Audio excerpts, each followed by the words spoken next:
And consulates and embassies and foreign, and they're on an airplane ready to a lot of young kids, which was a little bit odd because most of, a lot of the places I've been, there wasn't that many. But Tig had a set of twins, a boy and girl, that were 2 weeks older than my little girl at the time. They were 7 weeks old. Tyrone had an 18-month-old baby boy. Tonto had the oldest child he had at that point. His oldest boy was, I think, 10 at that time. DB had a couple children, and Jack had just found out that day that his wife was pregnant. And we were kind of talking about that, hey, we got to get back to see our kids. This is why we do what we do, is for our kids. And it was about this time, it's at the time of morning, getting on about 5:30. When you look at it and you see the black sky starting to turn blue on the horizon in the east.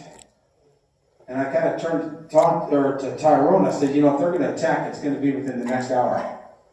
About this time, Glenn and the guys from Tripoli and that militia pull up outside. They park outside, and all the militia guys stay out except for their commander. Their commander and the 7 guys from Tripoli come in. Well, they all go into Building C, which is underneath where me and Ty are standing, except for one, and that's Bub, or Glenn Doherty. Glenn, he comes outside, comes up and climbs up on top of the roof. Now the rooftop is approximately 40 feet by 30 feet square.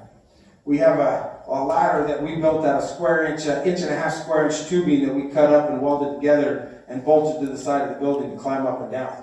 Glenn comes up and he walks over, and now Dave Ubin, if this is the rooftop here, Dave Ubin's right here and the ladder's like right here. So Dave Ubin's there, and we got this box that's about this high that you kind of climb up on to climb up over the wall and get on the ladder.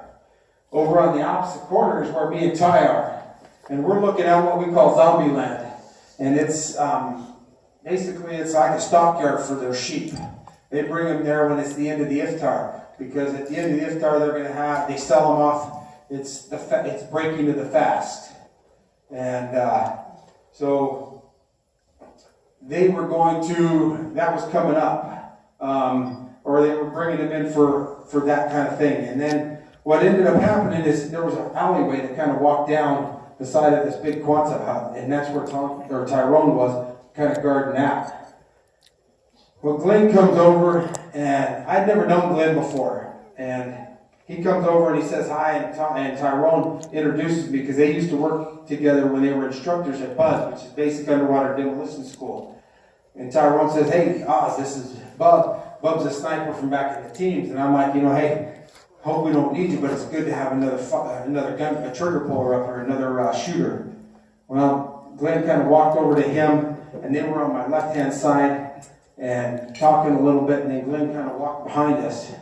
And it was about that time an RPG was fired at our back wall and landed and hit right in front of me and Tyrone, which is about 30 feet out in front of us, our back wall was.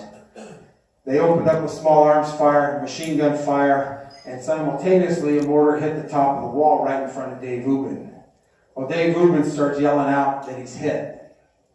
I kind of glance over and see a shadow against the blue sky starting to, the dark blue as the sun's coming up. He's sitting on that box and he's got his hands in his head and he's yelling out. Well, my first instinct is want to run over and help him out, but I can't, because if I do that, then I'm not shooting bad guys. And that gives the bad guys a chance to overrun our location. So I got to depend on Dave Ubin to take care of himself. What we call that is self-aid first, and then it's buddy aid. And you got to teach your people, and I talk to law enforcement about this, is everyone in law enforcement should have a tourniquet with them at all times in their vehicle where I can reach it. Because as we saw down in Dallas, up in Dallas, the one officer got killed, the next guy coming in, or he got shot, the next guy coming in went to